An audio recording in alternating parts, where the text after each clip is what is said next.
Sen kitobing qani? Qani kitob? Qani kitobing? Mana endi kitob yo'q. Maqsadga davlat tomonidan kitob berilgan, lekin mana kitob yo'q o'quvchilarimiz.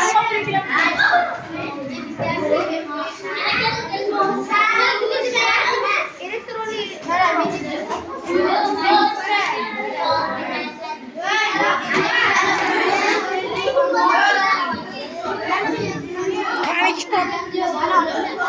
Qo'y kitob. Texnologiya kitob. Darsda nimani dars o'qib o'tiribsan? Mana ko'rib oling, ona tili darsi o'qib o'tiribsan.